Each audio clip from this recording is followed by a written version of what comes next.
So, jump scare for everyone. Hi.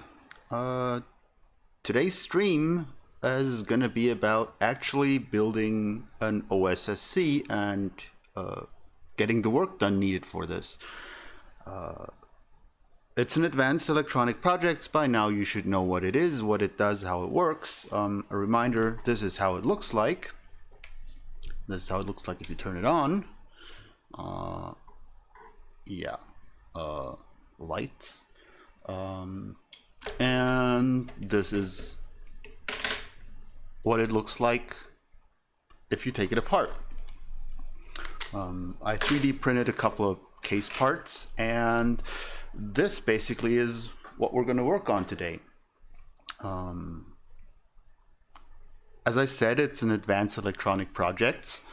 It does take a couple of hours to build one if you're not experienced. It takes a couple of days to get all the parts sorted, ordered, packaged, and whatever. But that's something I'm going to do in other videos because I actually need another one of these. And so let's get to it. Now, before you have something as nice, orderly, and working as this one is, and we're just gonna put that somewhere here, you're gonna have to order a lot of parts and take these parts and go to my desktop and figure out something like this. Yes, the case is 3D printed. You can buy them, but I just print them myself because that's way cooler.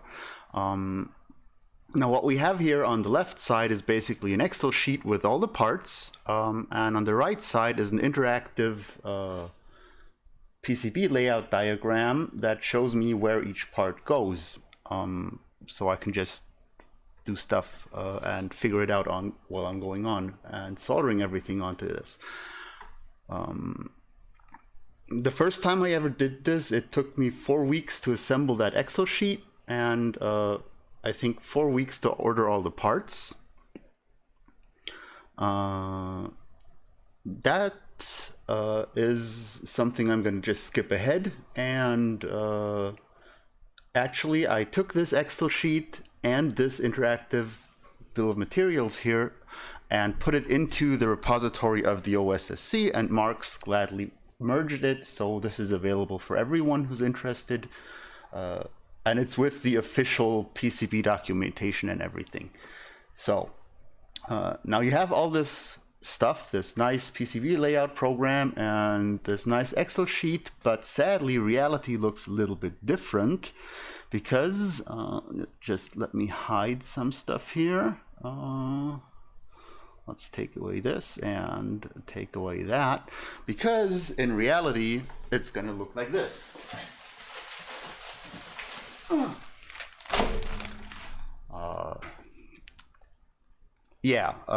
These are the parts for, I think, 5 more OSSCs.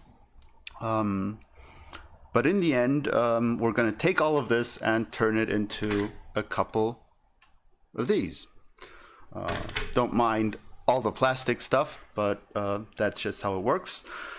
Now, each of these plastic bags has a number, and inside a ton of more plastic bags. So this is a giant, huge ass puzzle. And assembling it is actually quite fun if you don't mind the fumes and having the magic wand of swearing. It's a wonderful piece of technology. It looks like this.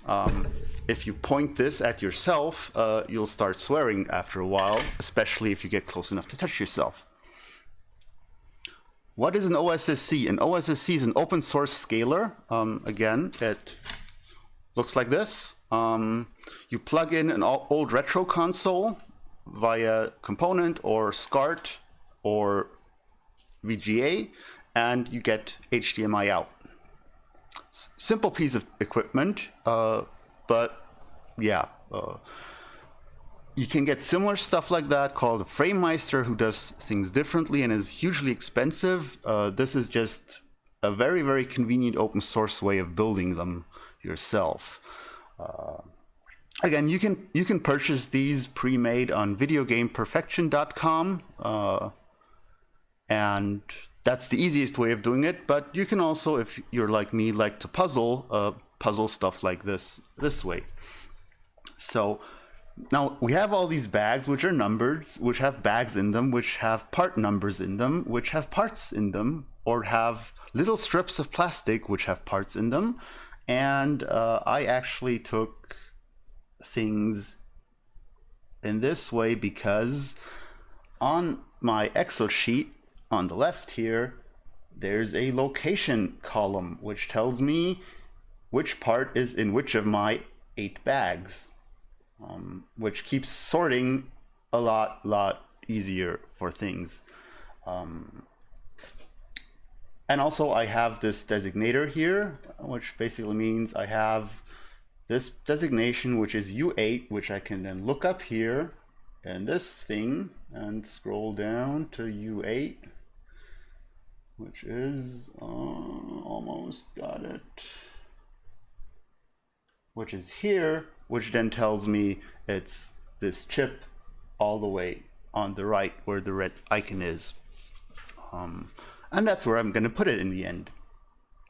So to make things simpler, I'm just going to take part 1 and I'm going to put the little sheet thing here back. I'm going to get rid of all the bags for now. Except for bag number 1. And the PCB, and I'm going to take one of these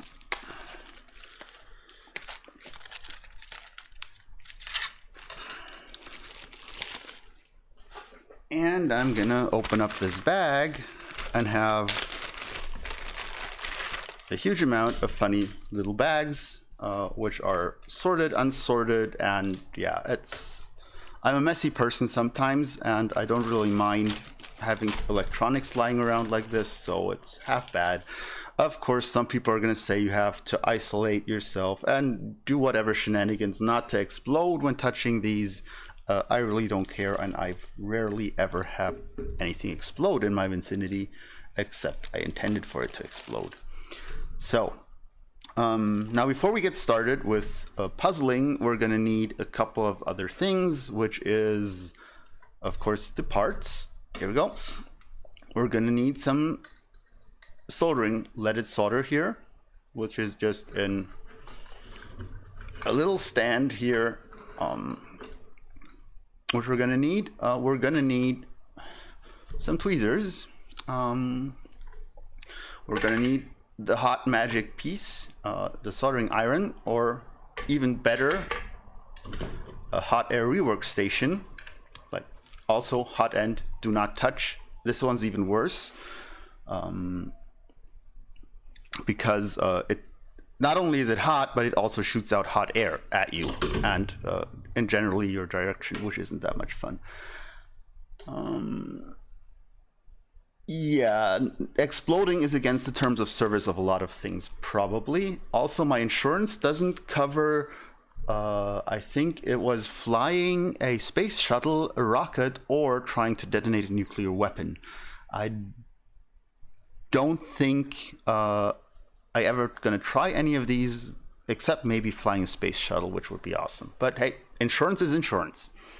So, yeah, basically that's the most important parts. Of course, the most important part is this syringe of flux and a decent soldering microscope. Now, once we have all of this assembled in a way that I can reach it, you really want me to touch this? Here you go. Maybe I should turn it on first. Yeah, it doesn't have the magic electricity to make people swear yet. Yeah, okay, so now that we have all of this set together, we're gonna go into the magic realm of close-ups, which is here, and we're gonna have a look at this PCB. Now I hope this kind of works. Let's see if this works the way I intended to do, but probably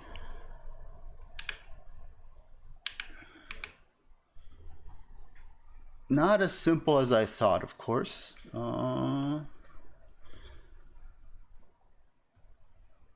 Let's try this.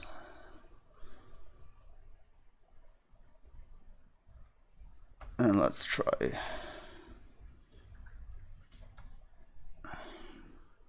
this, maybe.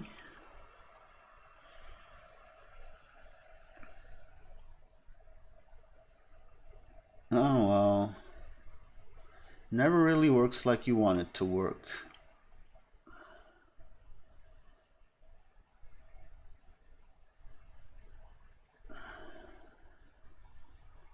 There we go.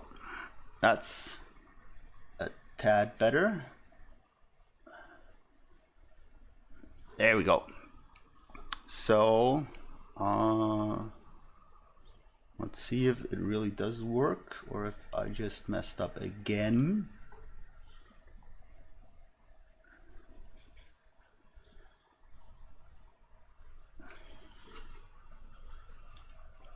Huh.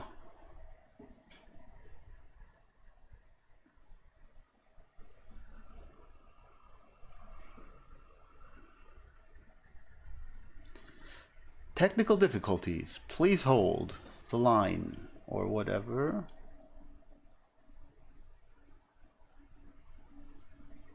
Let's see if it works on here.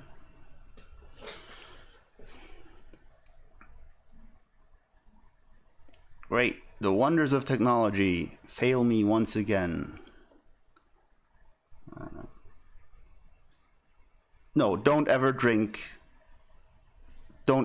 coffee before soldering, or go out drinking the night before. It's a very, very bad idea.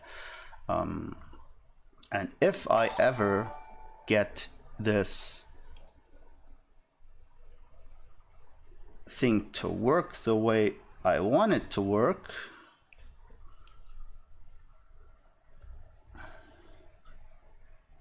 then maybe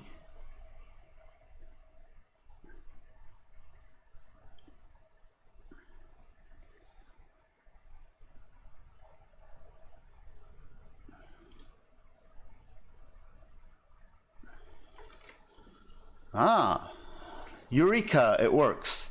So now let's just hope it works stable. For comparison, if you're from Europe, you might know this coin. It's a 5-cent coin. So this is the size we're talking about.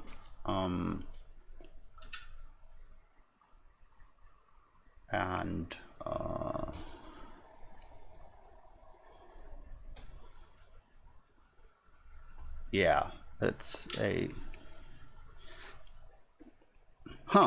interesting. Now that breaks again. So we won't be needing this, so we're just going to use this, and hopefully... Yeah, okay. We're going to have to live with this.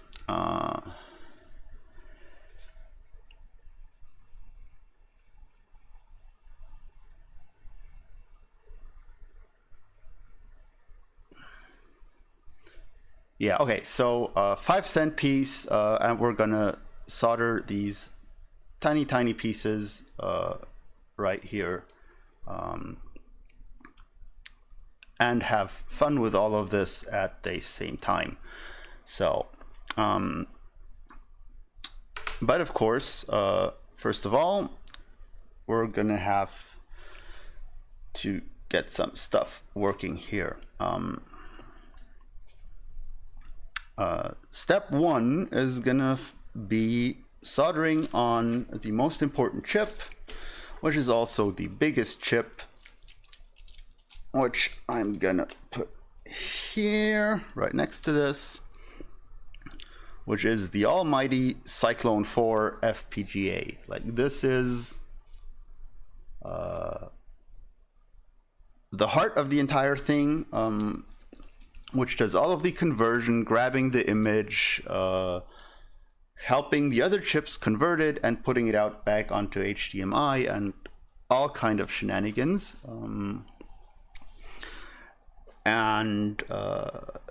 It's also the hardest one to actually solder onto this, and takes quite a lot of work to do because it's tiny and in general just a pain. And you're absolutely right, this is why robotics was invented, or soldering stations that aren't human in general, or if you're like me and like fiddling with stuff, you figure it out.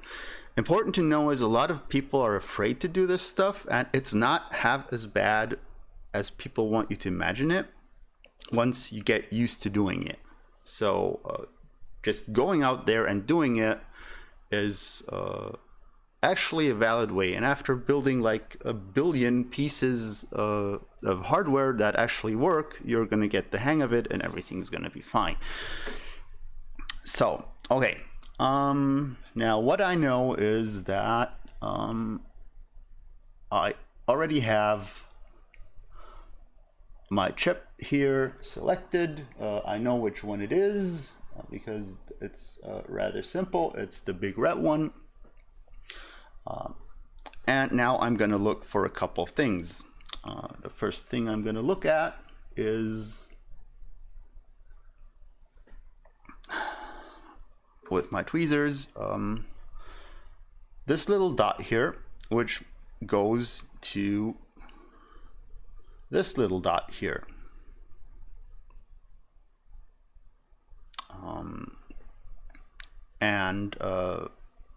Basically what I have to do is now align all of these tiny little pins with all of the tiny little pins on the chip. And of course this works only half as good as it should.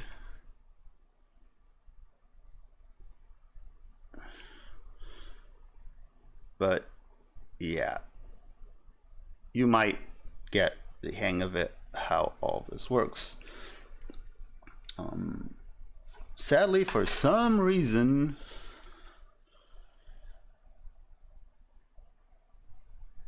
there's still something wrong with my camera. So we're going to try this one more time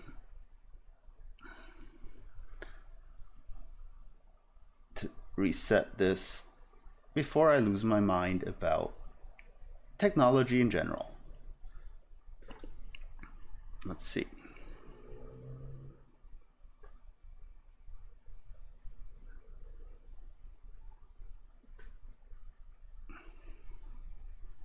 Huh.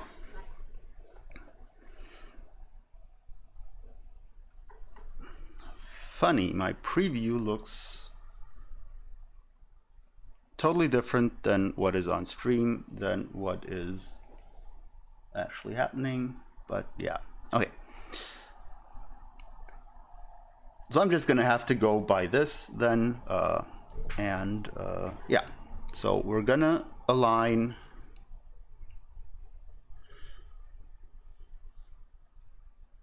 this chip, put some flux on this,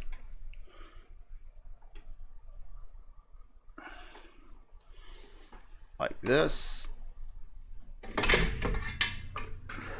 get this wonderful soldering iron, put some solder on this, and do a lot of all of this aligning magic. And once that's roundabout done, we're gonna go here and do just that. So this is just the first pin, and now we're gonna go to the other side and do exactly the same thing. Put some flux on here.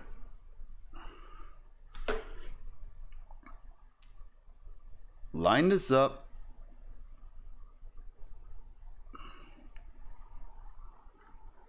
And just try to solder a couple of these pins here. So what this does is it fixes the chip in place and gives me the stability needed to take all of these, I think 200 pins or 144 or something, and get all of these on there, which is well, there's a lot of ways to do this. I personally use the point hot thing at pins method, which means put a lot of flux on there.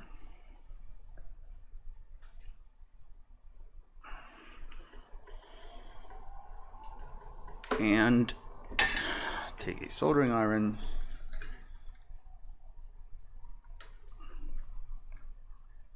and now I'm just gonna take all of this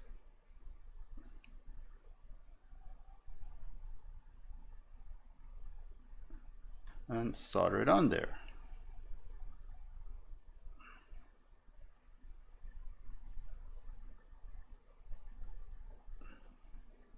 And if you've used enough flux and you can't ever use too much flux, you can just use enough flux or not enough flux, then the solder is just gonna jump from your iron to the pins.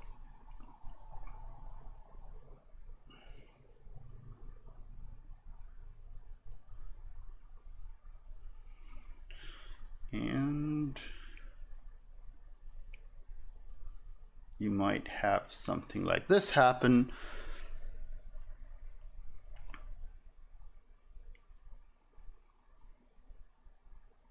Yeah, if you have something like this happen, which is a solder bridge, which means you've bridged a couple of pins, then do not despair, just panic, mildly panic, because you can use these solder wick to just take a little bit of the excess solder off. You just put this on there. Just put this here and just have the wick grab all of the excess solder.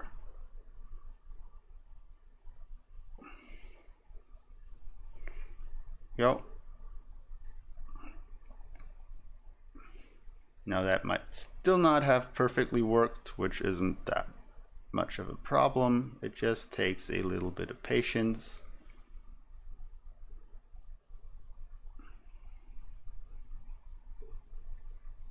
And once you've got that done, and sometimes these pieces are a little bit of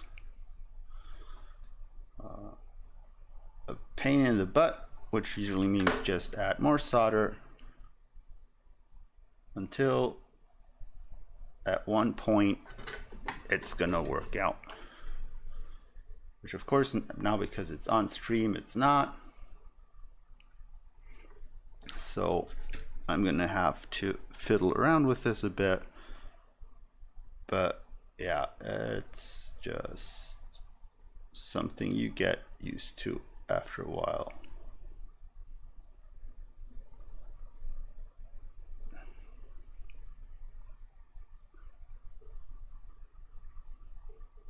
Yeah, sometimes you actually bend a pin, which also happens, but yeah, that usually also isn't that bad of a problem because you can fix it with a pair of tweezers if you're very careful about things here. It just takes a bit of work.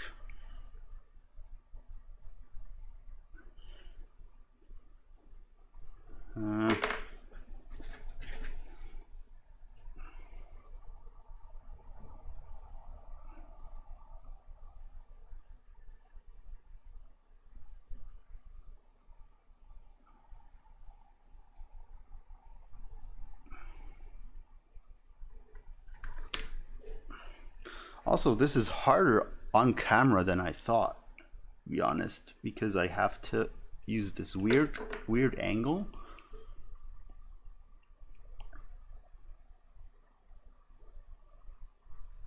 So I can't really see and solder and have the camera in my face and the microphone as well at the same time. So we're just gonna go there, get these done, and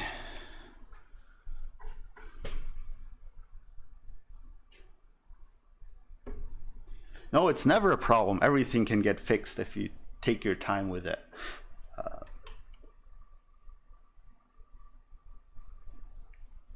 Also, yeah, you can snap a pin off of basically everything you want and still get along with it. So let's see.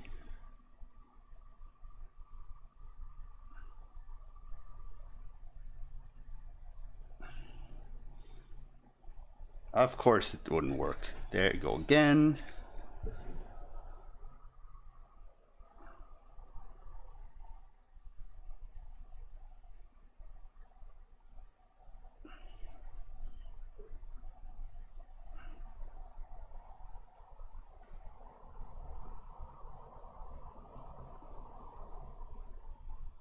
Oh well. No, it's never a problem, as I said. Also, I'm not building nuclear bombs yet, but I will have to fix this later on. So I'm just gonna jot down a note, fuck this up badly, and continue as if nothing happened, which means just gonna do all the other sides. Hopefully this time a little bit more professional and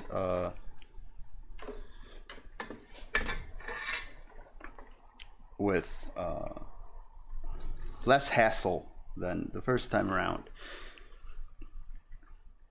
So let's see how this works.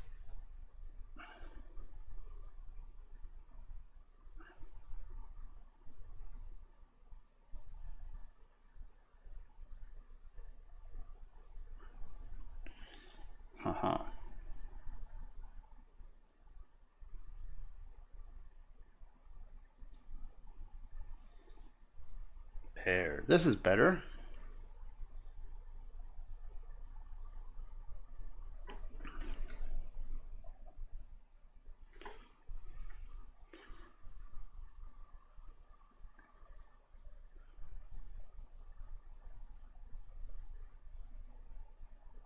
And see, if you don't mess up yourself, it's gonna be just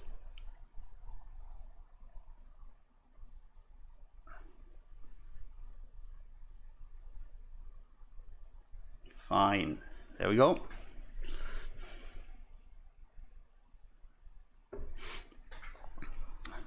It all takes just time and a little bit of patience, and I think the most important thing is don't think that just because something didn't work out the way you think it should is not fixable. Like literally you can rip off pins off of these chips and still somehow get it fixed and working, even with apparently such crappy soldier skills as mine.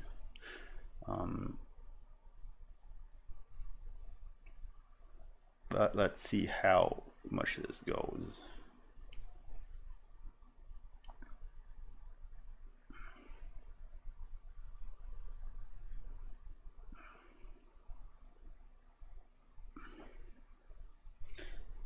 Oh.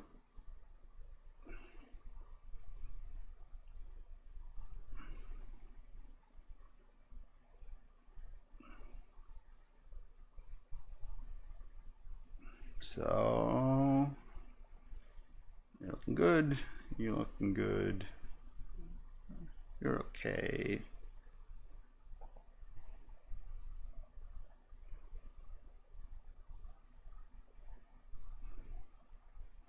There you go. And the next side.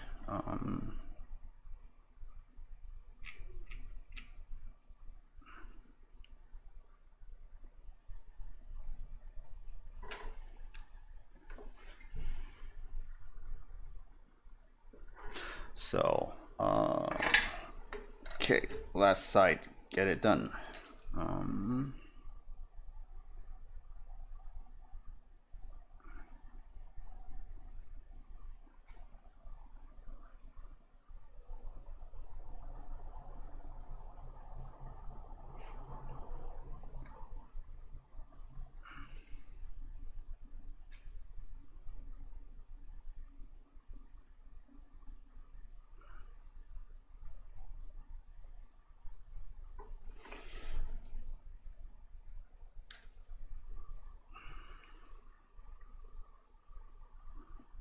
So again, there's a couple of different ways of doing this. Some people just drag solder all over it and then use wick to remove the excess solder. You can use a reflow oven, which is totally different and more professional than doing this, but also more expensive. And you can invest huge amounts into a soldering iron or a micro pencil solderer or huge amounts of stuff that in the end may work for you or not. I think the most important thing is to actually just try out what works for you.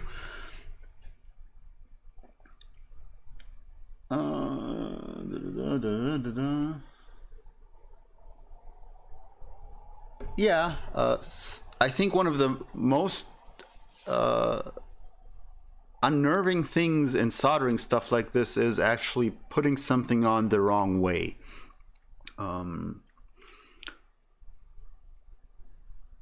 Because it means you have to do all the work twice or 3 times or 4 times. In the end, yeah, I think after a 3rd time I put on one of these things the wrong way around, I finally learned not to do that, and my life's greatly improved since then. Now, I don't have my desk cam on, so I can't show you the wonders of modern technology, which is the all-famous Q-tip, which can help you get all of this stuff, excess flux, back off. Because the next thing you want to do is have this corrosive flux somewhere else than your board. If you have an ultrasonic cleaner, you might get this spared, but just wiping it off a bit really helps. Also, it doesn't get your hands dirty. Also, very important and can't be seen on camera is isopropanol alcohol, 99.9%. I have this in a jug of 1.5 liters.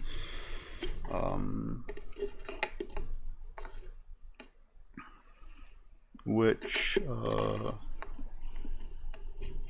can be very useful for cleaning up this stuff as well.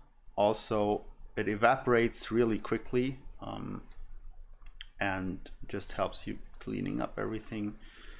And it also helps you see under the microscope if all your pins are okay-ish or if you've genuinely messed up.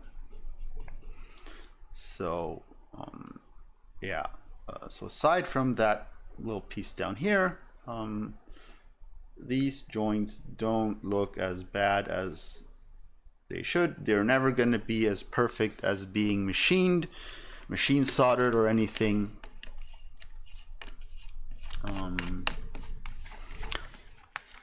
But yeah, that's basically all there is to it. This was the biggest chip, and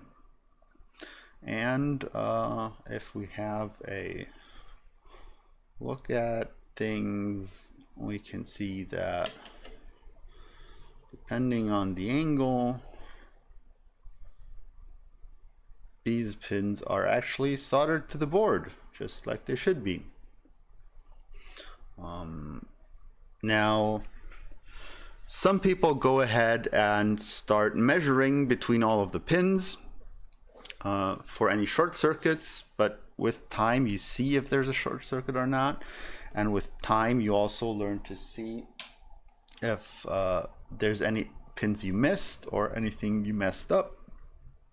And let's see if I did miss one here. I think I saw one. Maybe not, maybe not, maybe not. Because, well, basically what you can always do is go take your tweezer and nudge one of these pins, and if they're not soldered on correctly, they are going to move a bit, and that means you can just go there again. Do that again. So now I'm going to see if I can just grab this here again.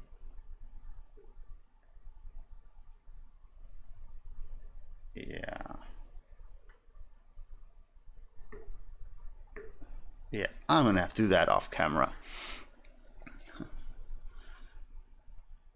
Okay, once we have that done, which means we have the first chip soldered on there, we're just gonna go for the next chip, which is on our,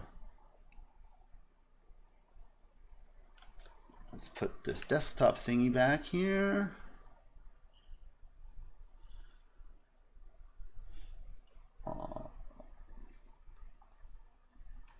Which means we're gonna take the TVP, which is this chip here, which is this big ass chip right next to it, marked in red, and solder that one on there too. Now this is where things can get a bit dangerous, because there's two positions this chip can fit. It can fit on here, and on the other side it could fit on here. And this chip, which is the TVP, which does some signal processing for us, goes on the pad with the pad in the middle.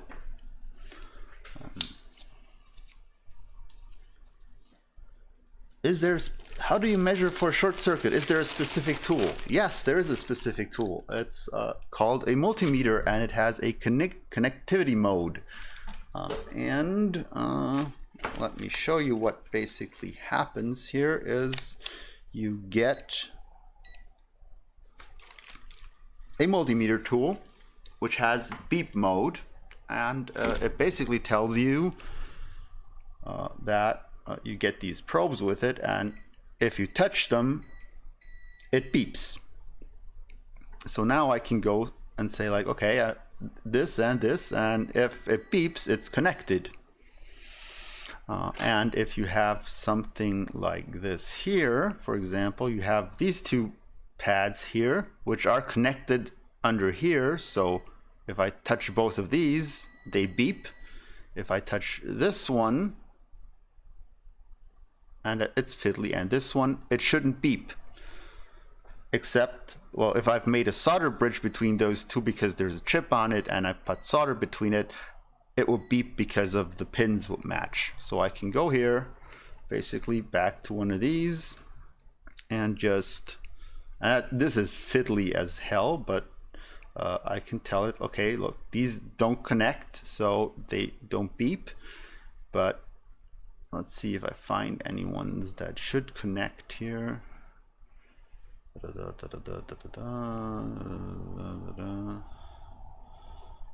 Yeah, okay, for example, this pad here should connect to this pin here, and I can touch it on the top of the chip, not on the bottom, to make sure the solder connection is actually made and solid. Yeah, it's actually pretty simple, and the beeping is very, very helpful for short circuit detection. Especially in a later part when we're going to put all of these tiny little components on there, things are going to really help having this connected and use it to test connectivity. There's also a lot of cool shenanigans. A good multimeter that has this mode costs maybe $30 and has a shitload of other stuff that it can do, and is worth every penny. So, okay, back to our chip, our TVP chip, which goes here. And again, there's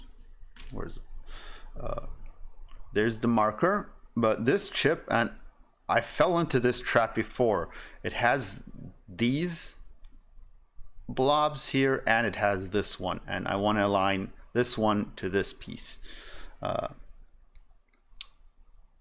If you do this the wrong way, it does release magic smoke from the chip if you turn it on, so really make sure this one is in the right orientation. And after that's done, we can again put some flux here,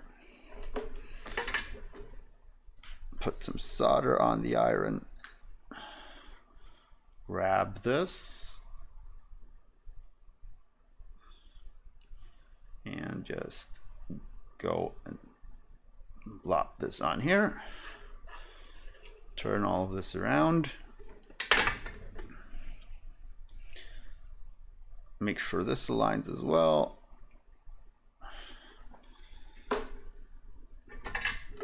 and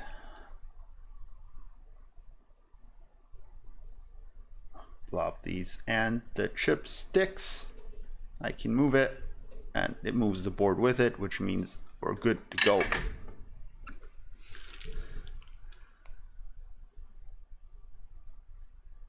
Yeah, I can definitely recommend getting a good multimeter, and especially getting two of them, because you can measure different stuff at the same time.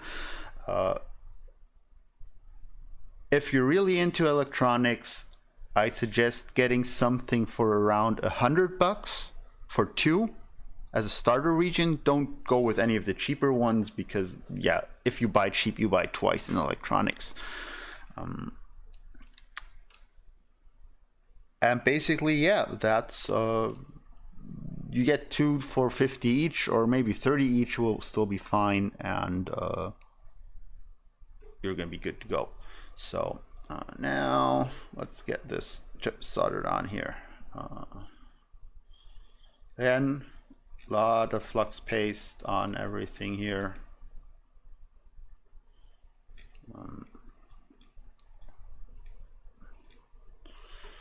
And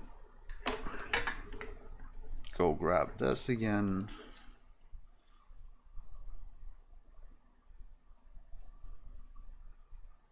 And there you go. Almost tried to fool me into building solder bridge again.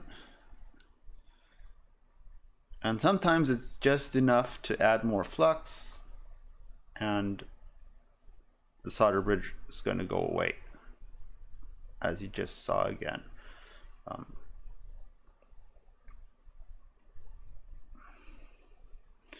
So, okay,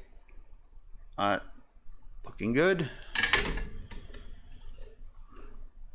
So, I'm gonna do this again.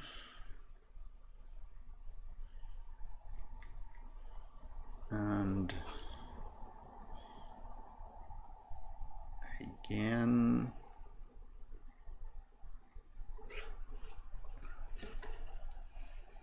And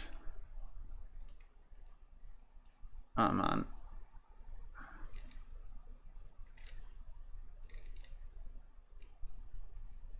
Again.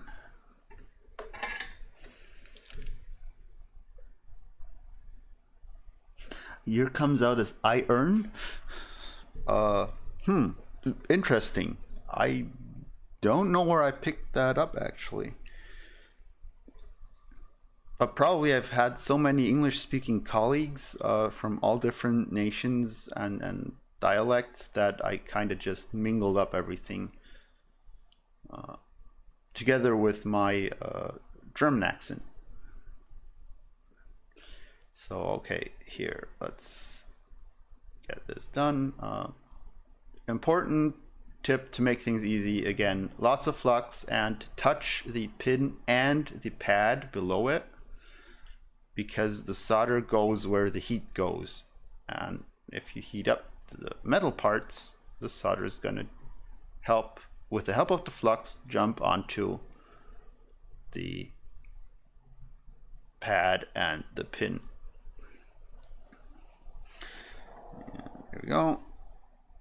More on here,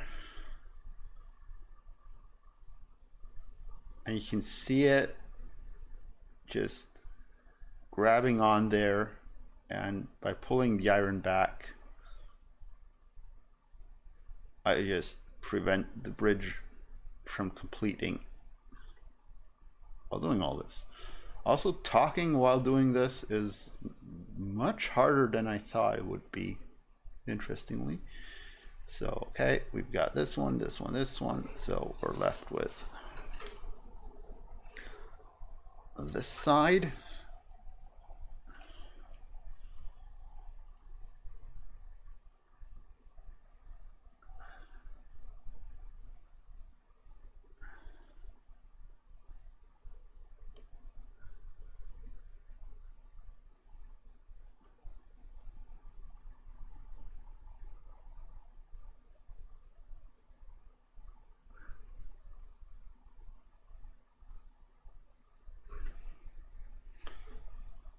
Yep, there we go.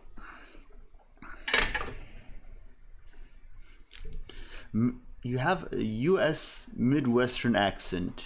Okay.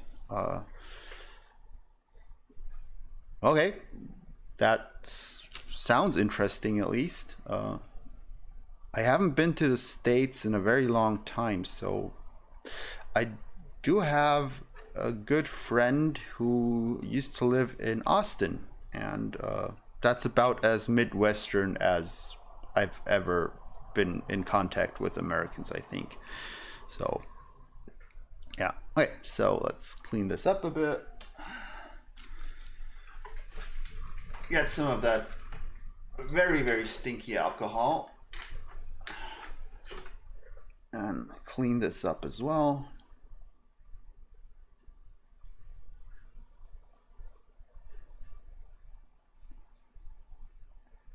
And well, doesn't look half bad actually. So now with next thing we've got to do is next chip. Oop, and maybe get this back into focus. And our next chip is going to be the IT6613, which is, let's get some space, the one that goes here. And again, it has the little notch for direction.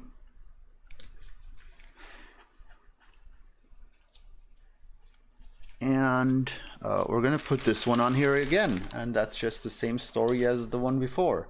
After this, it's going to be a little bit more interesting because at least the shape of our pieces are going to change.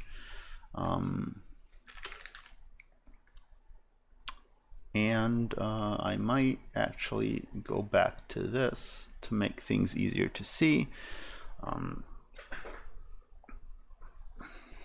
because yeah, I don't think we need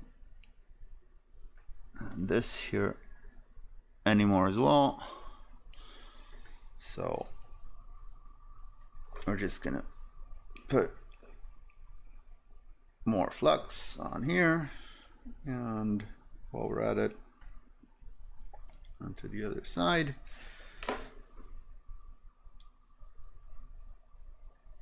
Line this. Now this, by the way, is where a proper soldering microscope gets you very far, because even though under this microscope this might look aligned, because it's not a 3D binocular microscope, it might not actually be, and it does take some experience to get things lined up properly.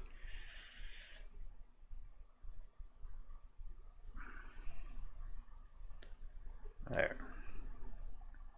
But that looks half bad.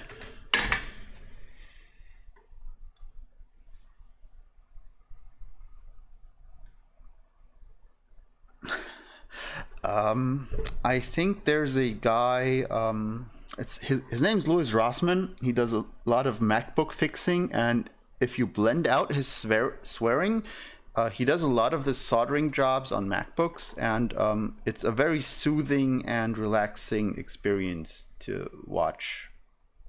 The moment you turn on sound, you get a lot of hate for Apple and a lot of swearing, but yeah, depending on what mood you're in, it's really, really cool to watch. And again, you can learn a lot just by watching him or anyone doing any of this, actually. So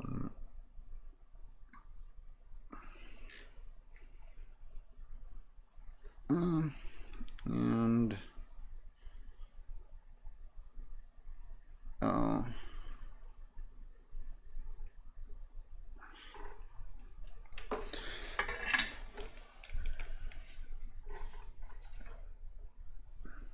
I think it's Louis Rossmann Group. I think he has the company name is Rossmann Group, and yeah, I think he moved over to YouTube, but he still has a Twitch channel. But yeah, he's definitely worth checking out. So okay, let's go back to this here. Get all of this put on here.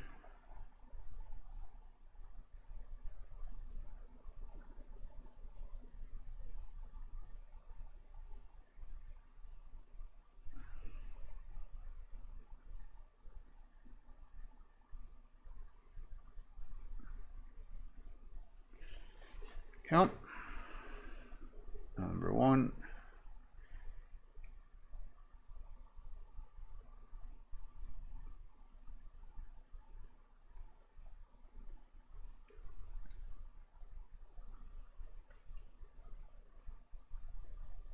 Number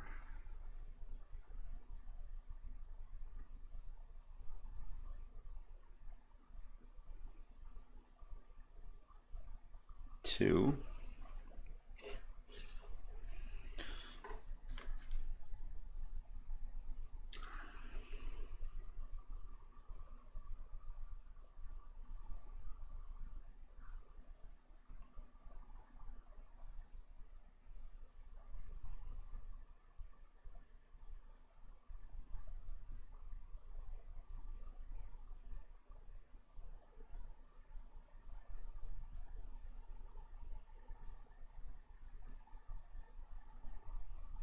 And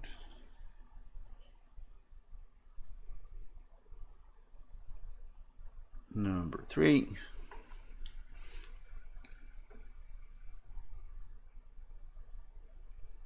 You had a brief moment of thinking you might try to RGB mod an NES or an N64. I did RGB mod an NES a couple of weeks back, and this is a lot harder in comparison, because with the NES you have a lot of tech to fiddle with. There you go. Come on. No, not that again. Damn it.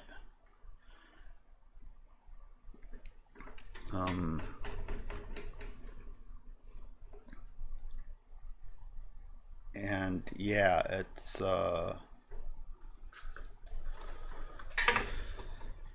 it's easier than this, actually.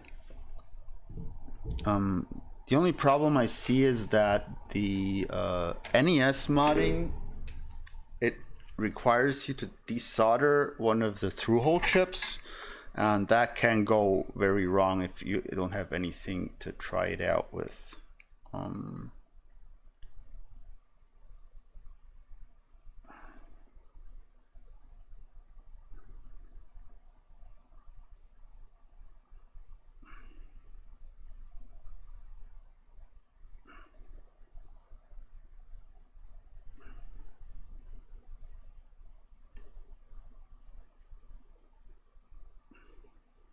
There we go. Much better than the first time. And let's look at this one. And let's look at this one here.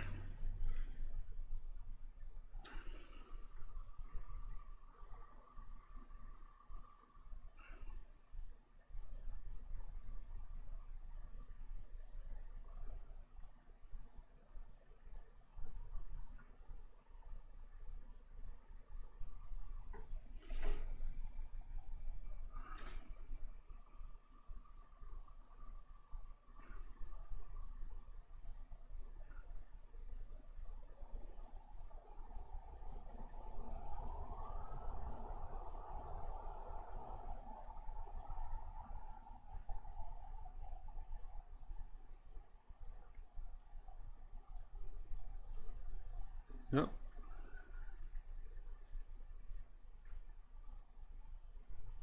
Here you go. More Q-tips, more cleaning up.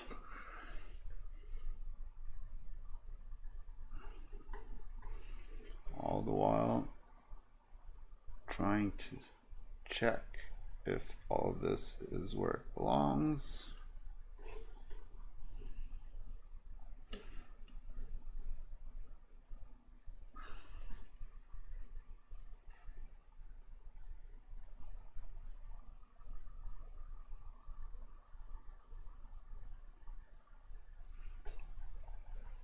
And get things cleaned up with alcohol.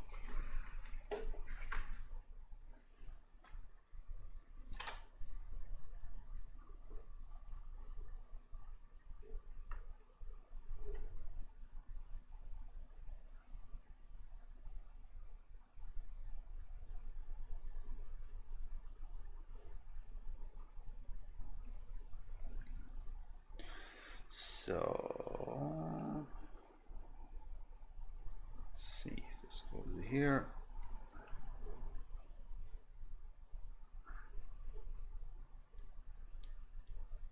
And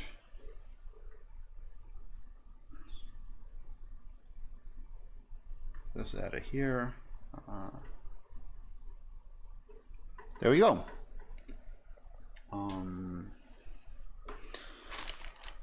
Next, we're gonna go for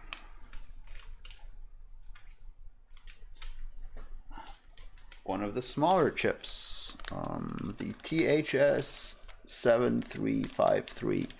By the way, you can look all of these up, what they do, and I'll explain them in a different video, because explaining their function while putting them on here is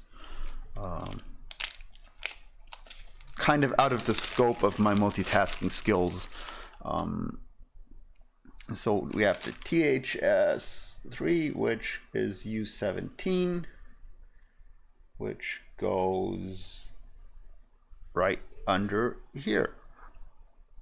And we can see it's the chip ID is here. It's marked on the board U17. Notch goes here. Chip goes on here.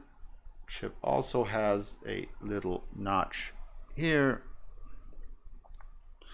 which means it goes on like this. So we can turn this around like here. Again, flux the whole thing. Now,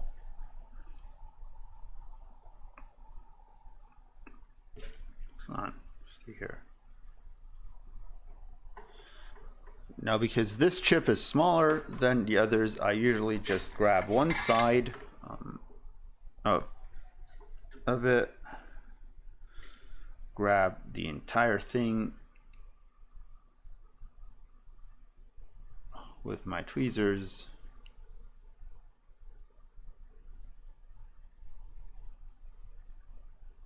and just do the entire side in one little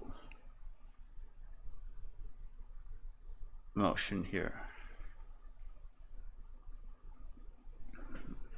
Sometimes you don't get perfect alignment like here, which isn't as bad as you might think.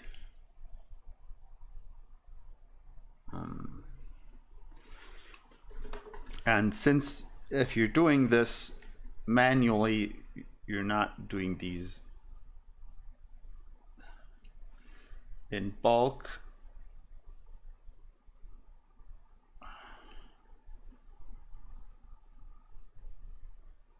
which means little imperfections like this aren't really as bad as you want to see, because you're not mass producing these on a grand scale. There you go.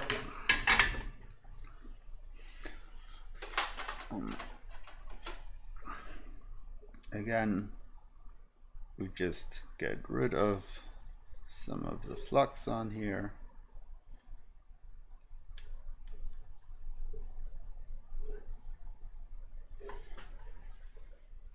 Put on some cleaning alcohol.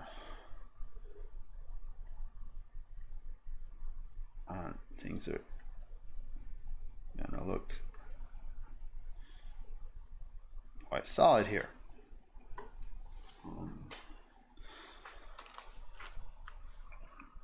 Now, what else do we have? Next, we have a little bit of memory, which goes onto U10, and U10 is, in this case, where are you?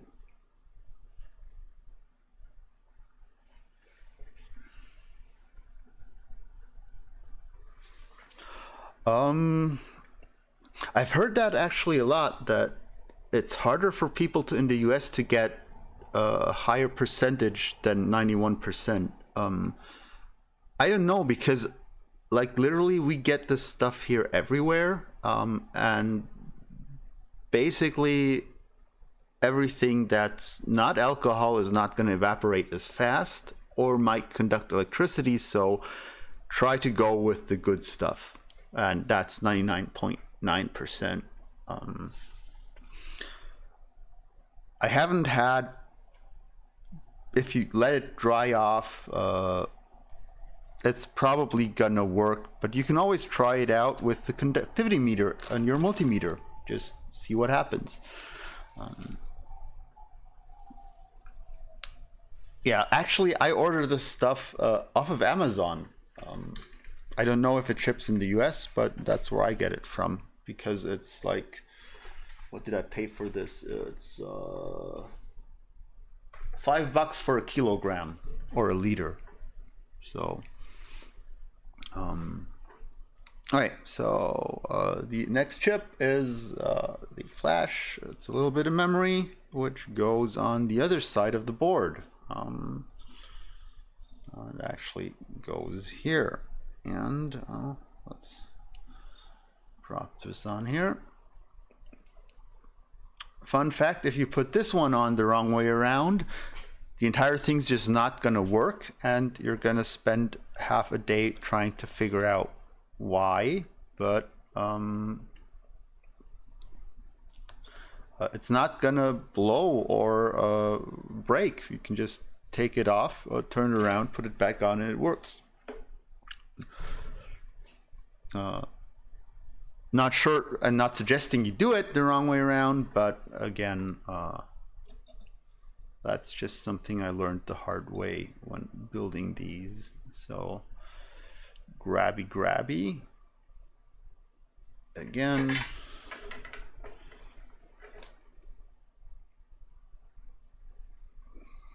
And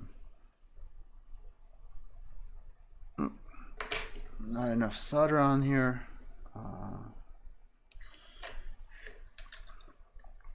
Let's try this again.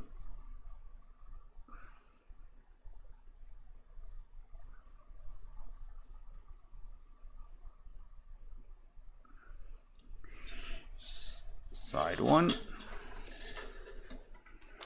Turn it around.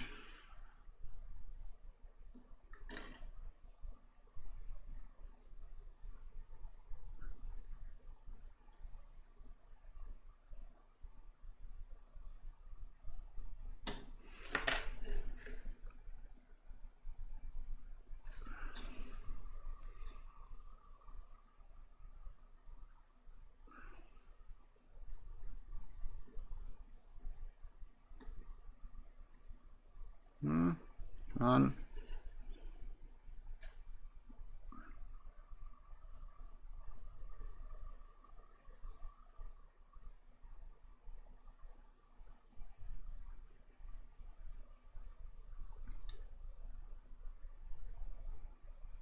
There we go.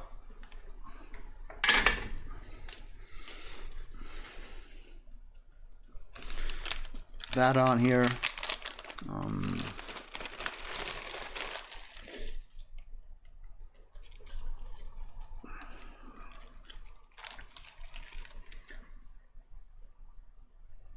Now, from my first bag, there's only 2 chips left.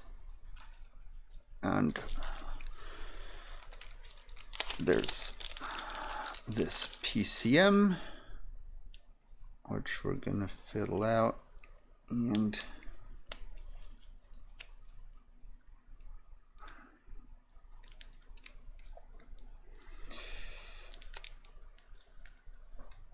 drop one out.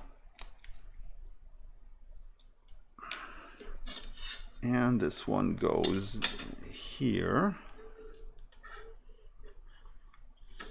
This time notch on the top side.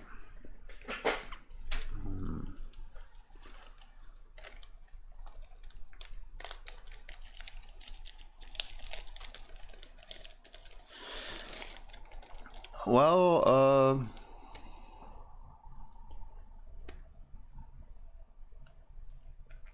depending on the age of the board, they are extremely forgiving. If you take a look at a Super Nintendo board, which is now 30 years old,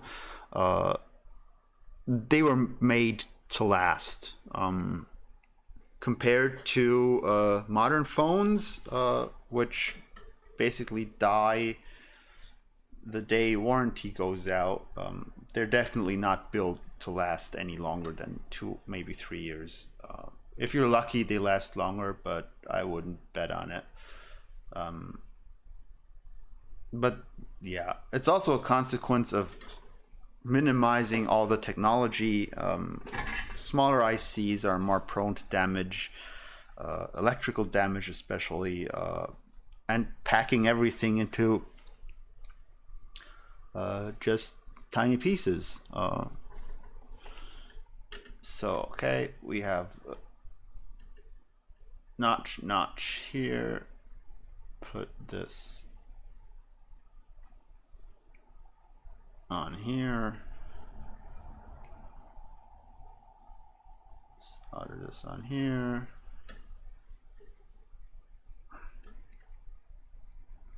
Put this here.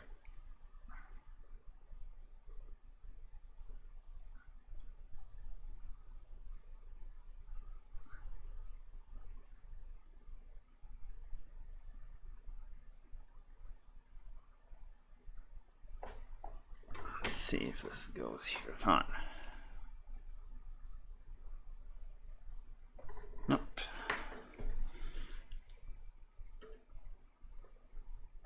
If in doubt, douse in flux.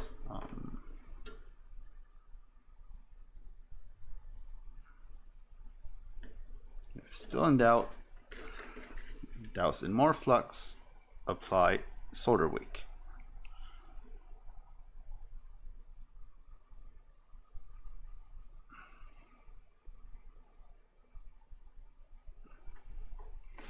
Go.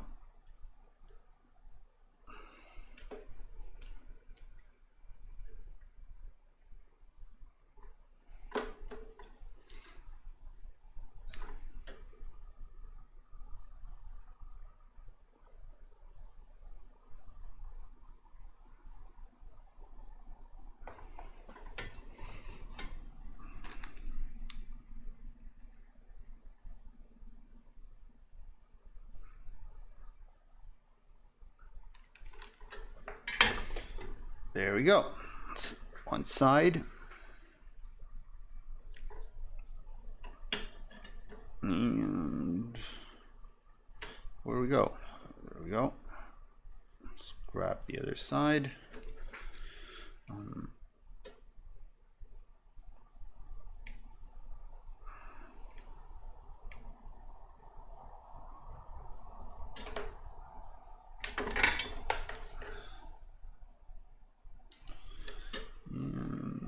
let's put all of those on here.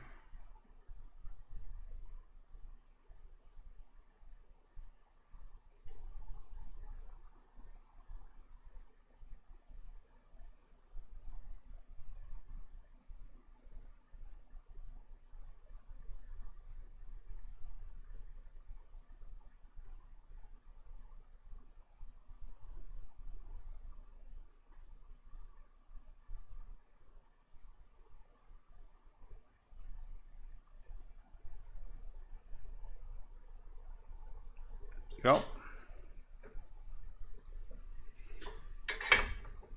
Another one on there. And finally,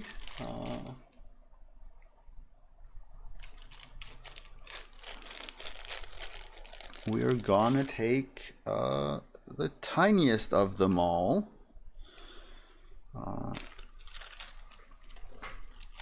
And this is the B76SN74LVZ something something.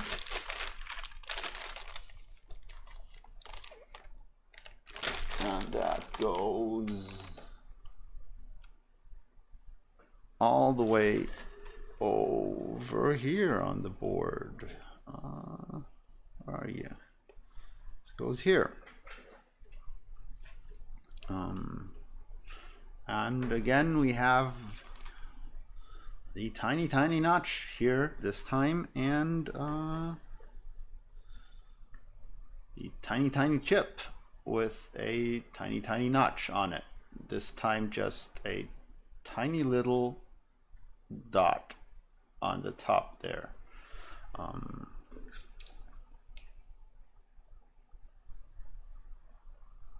And just to get things sorted out here, we're gonna put this little sucker on.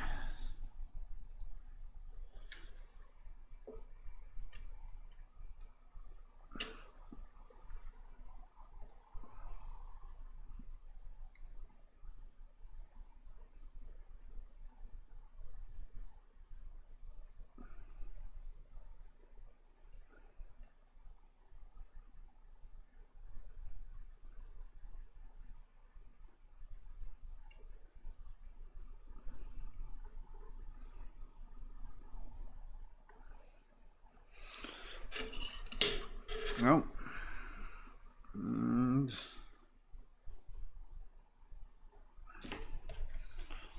let's just go 1, 2, 3. There you go. What does this little guy do? The that's a very good question, and I think it's one of the power regulators. I would have to check, but I think that's one of the power regulators. Let's see. Yeah, should be power regulator. And that actually concludes the first bag.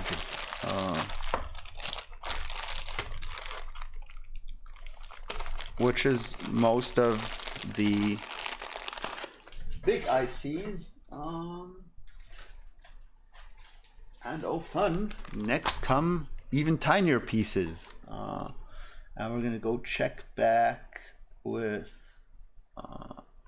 this here.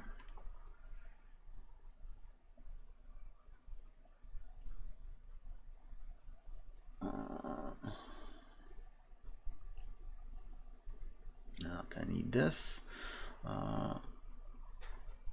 which means I can mark off all of this, and also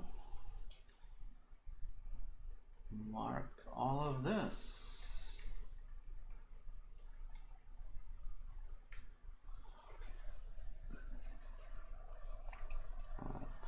Now luckily bag number 2 is a bit easier and things get more easy but also more boring now, because these are all, again, power regulators and some other shenanigans, and I'll just explain these as we go along. And we can start with U7. Let's go back here.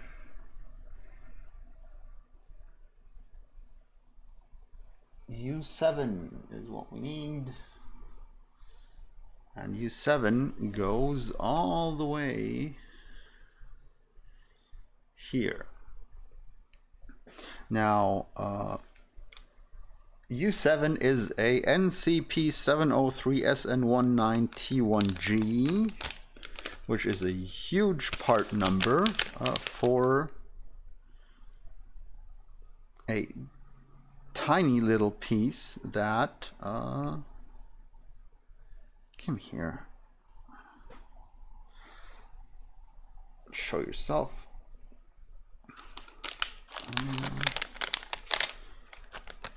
Tiny little piece which looks like, flip it around and put it on the board and don't lose it.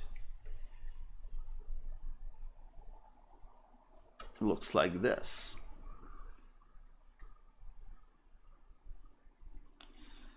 Now what this thing does is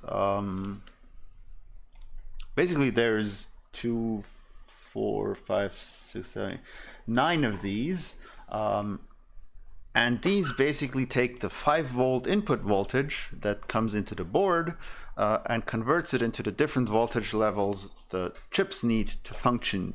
That's 1.8, 1.9 volts, 3.3 volts, 1.2 volts, 2.5 volts, and a lot of other stuff. So basically, this is the big ground plane, and this is the ground chip, the ground pin here in the middle, this one, and basically this is where the 5-volt comes in, and this is where the new voltage goes out.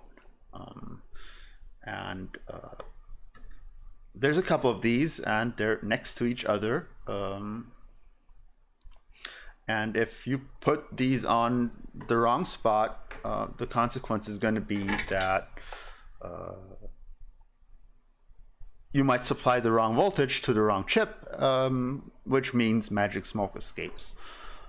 Also, since we now have most of the big chips moved out of the way, we can change our soldering technique to one of this. Take just some solder put it here. Then take this here, grabby, and just stick it right there. Let it go off, and do this. So this solder here I have actually has a core of flux, so I can just use that flux that's in there, and that way solder on this power regulator. So this is the first one. The next one is going to be a TLVP, what is it? A TLV70019, which is a 1.9 volt power regulator. And who would have guessed, it looks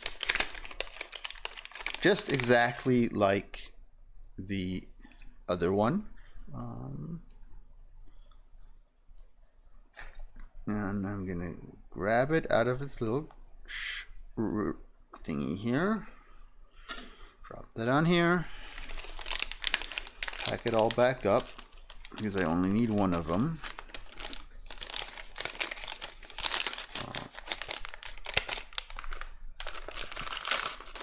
And this one goes to U9, which is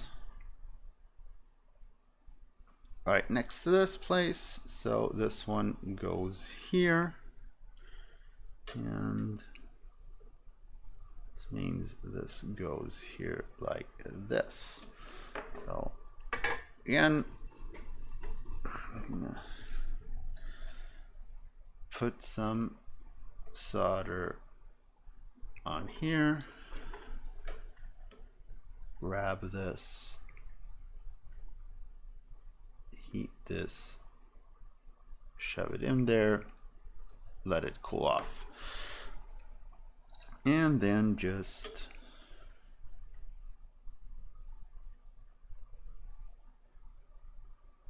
solder on. Nope, here. Nope, didn't want this time, so more flux on you.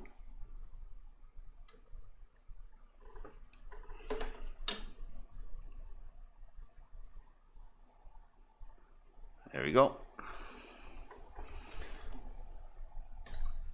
And just gonna solder this right there.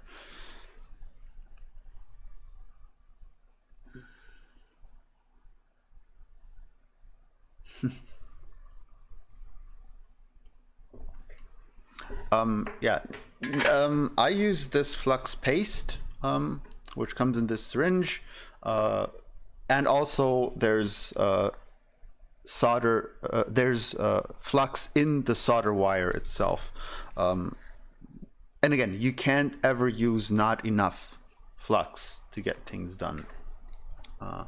Another nasty thing that can happen, aside from, by the way, confusing U9 with the conveniently placed U6 over here, is that you get these little flakes of solder that drip off your iron, and these are big enough to actually fit between pins like this, and can give you a huge amount of headache if they, for example, are placed like this and create a short between your pins. So if you see these, just grab them and flip them off the board.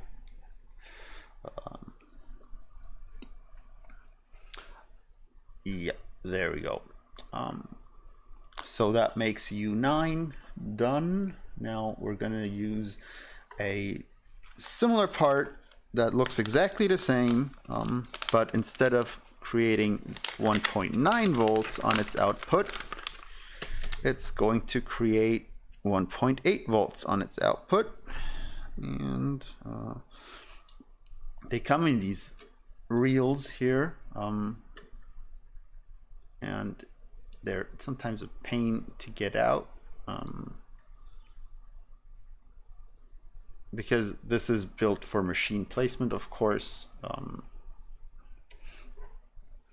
And this time we're going to need 2 of these. And conveniently, they're going to be U15 and U16, which is magic all the way back here. This time conveniently placed next to each other. So we're gonna go grab this.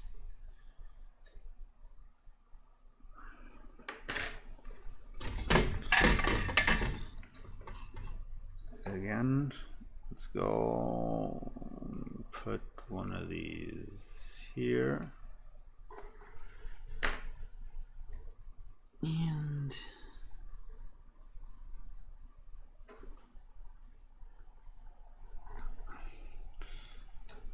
grab this here.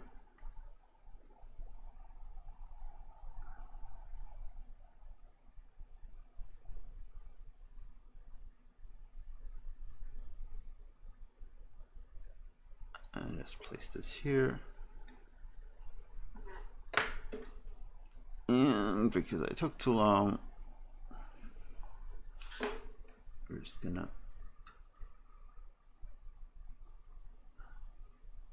remove this here. There you go. Again, solder bridges can happen, but they're half as bad because you can just remove them. And take this here. And just 1, 2, 3.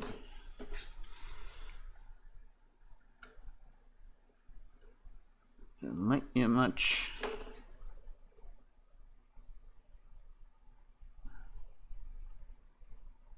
There you go.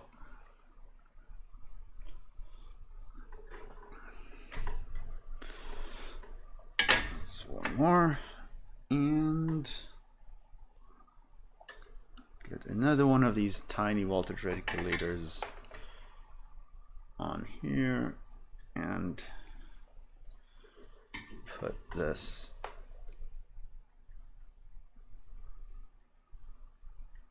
onto here. Grab you.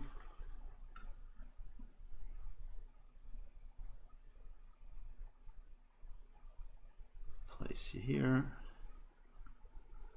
Put some pressure on this. And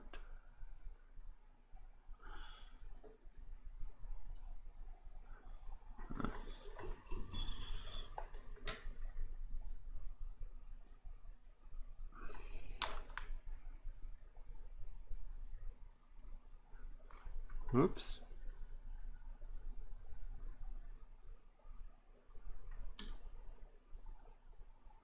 Oh, got a little marker, but don't worry. Again, douse, drown in flux. And things are just gonna magically clear up. Go.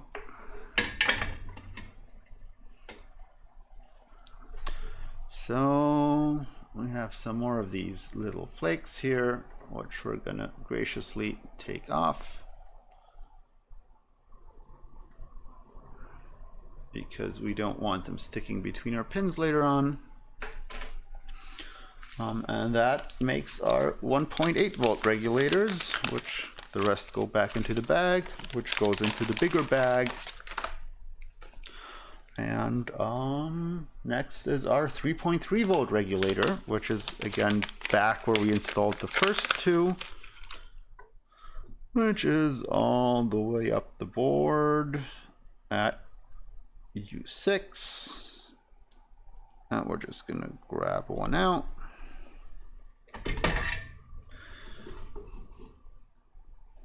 Grab the soldering and pick a pin to solder, put some solder on this.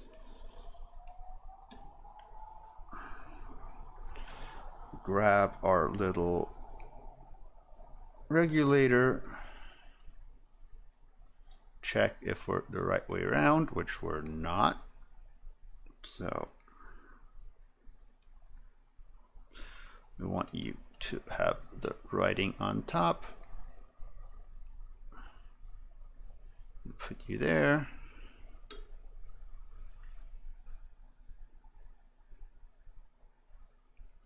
And have you go there. And have you go there, and there.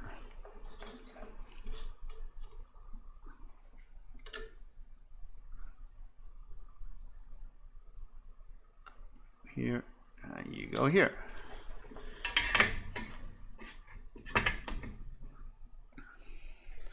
So that's our 3.3 volt regulator, which the rest are going to go into the bag, are going to go into the bigger bag.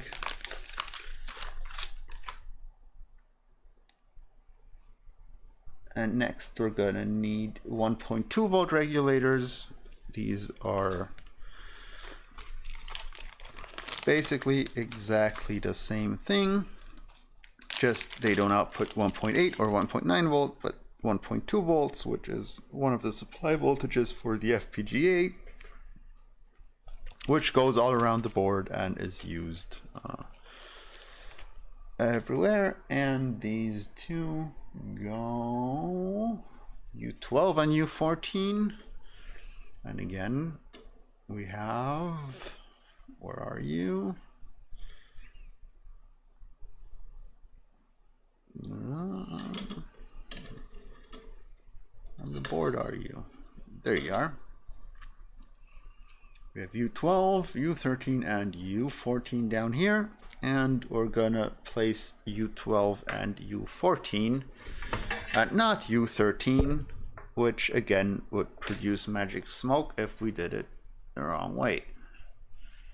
So then put some lead solder on here. Maybe not that much, but again, it's not an issue because we can just clean this up in a second.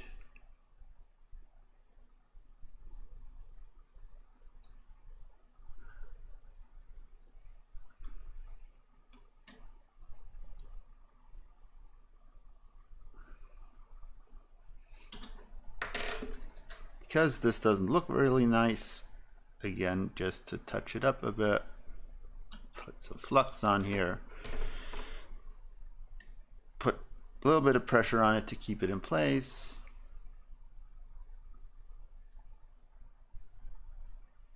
and add heat, and things are gonna look nice and pretty and shiny, which in case of this leaded solder is what we want to see.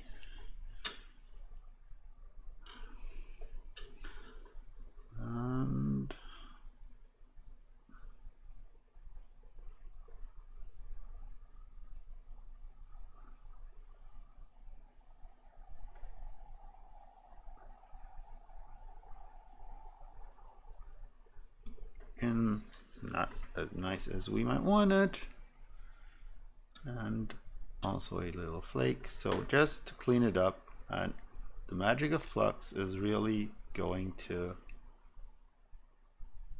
help us fix all of this. Oh, again, that's U14 and not U13 but U12.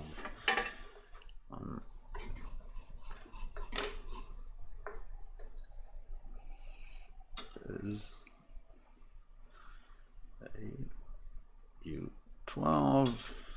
This is where we're going to go. The orientation of these is important, but they're also easy because they're missing one of the pins on one side, which basically makes it self-explanatory. But also the board has a notch, and these have a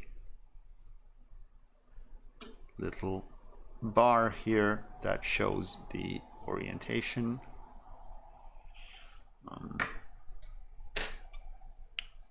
Which makes installing these easy, and the hardest part is figuring out where each part of the puzzle has to go and not going in the wrong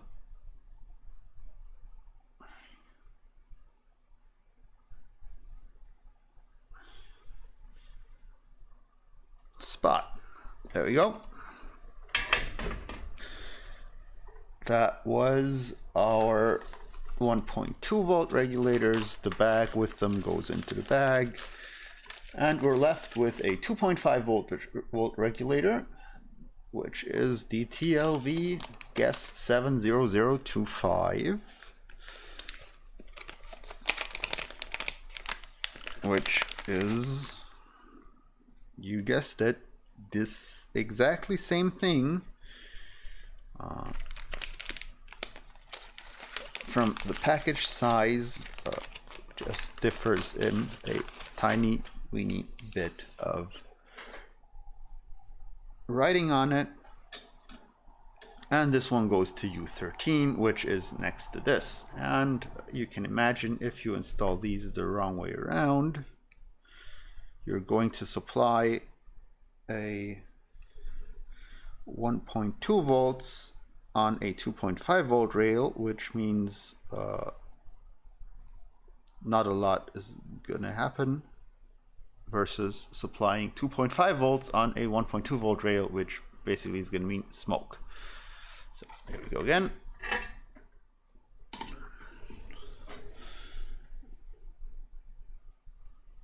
I'm gonna place this here, a little bit of solder on it, grab it,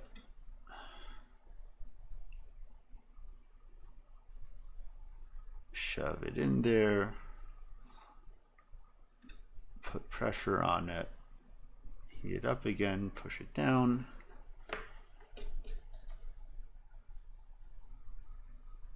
and apply solder onto all of the other pins.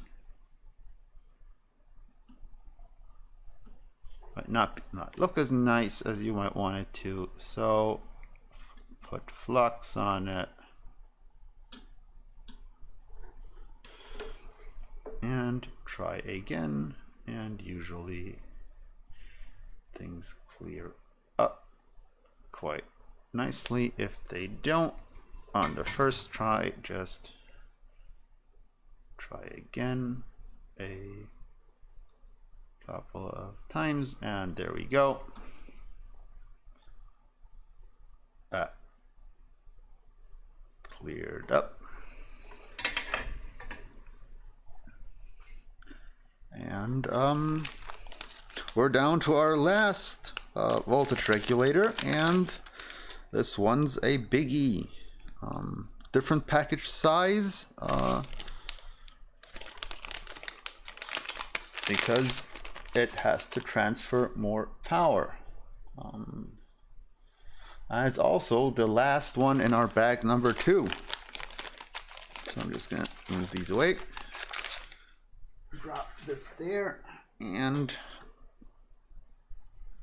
take our board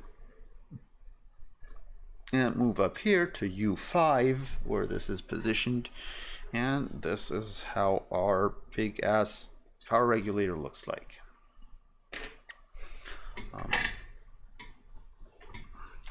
So what we're going to do is I'm going to turn this around.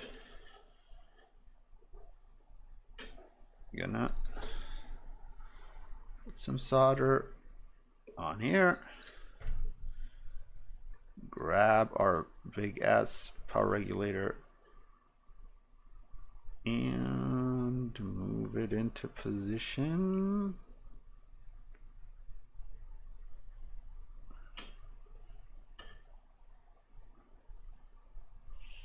There you go. That's number one.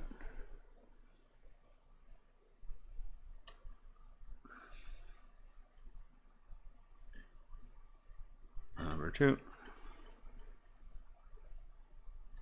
Number three. And in this case, we don't have 5, but 4 pins, and one of them is this big ass pin. So we make a connection. We try to make a solid connection between the part and the pad and our iron, and we get enough heat on here to have this rawly soldered on. Yeah, it's been better, but it's not that bad. I've seen better and done better, but yeah, that's basically what it is. There we go, and that is some bad lead solder flake, which we need to get off the board. And there's another tiny one which we can rip off the board here.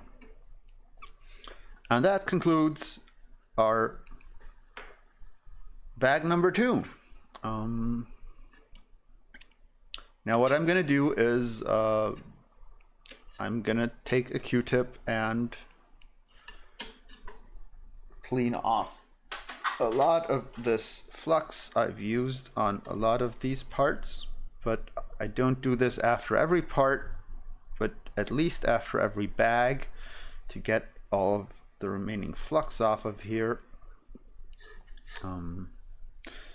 because it would just be a huge hassle to do it after every single piece we put on here. But you shouldn't wait too long or let it get too messy, because it's also not worth it having sticky fingers and everything, because you're sooner or later going to just grab into something like this. So I'm going to clean this off with alcohol. Try to grab any and check for any small flakes of solder that there might be. Or at it, might go over some chips as well and clean off anything we see here.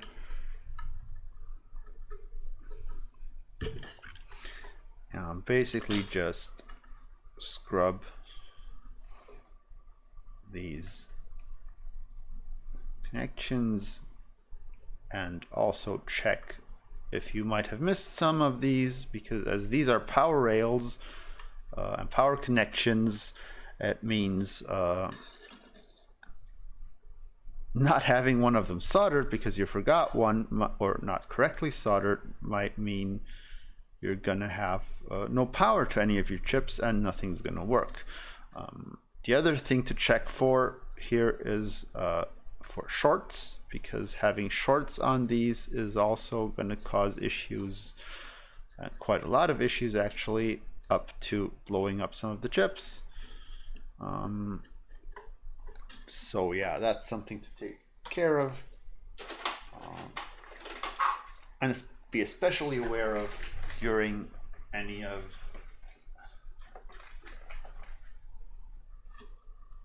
your operating and messing around with this. So let's see, you're looking good, you're looking good, you're looking good, you're looking good. Also okay. Now here's just reflection. You two are also looking okay-ish.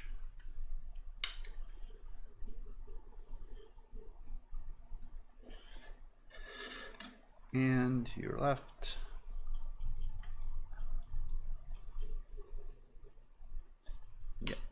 you're also looking good. So that's how far we get today. And bag 2 is done. And also we're almost 2 hours in, which means I'm gonna call it a night because I'm really hungry by now. A lot of chips to see, and that makes me hungry. And I'm gonna continue tomorrow or the day after tomorrow with bag number 3, 4, 5, 6, 7, and 8. And hopefully get all of this working. So I'm just gonna end things here and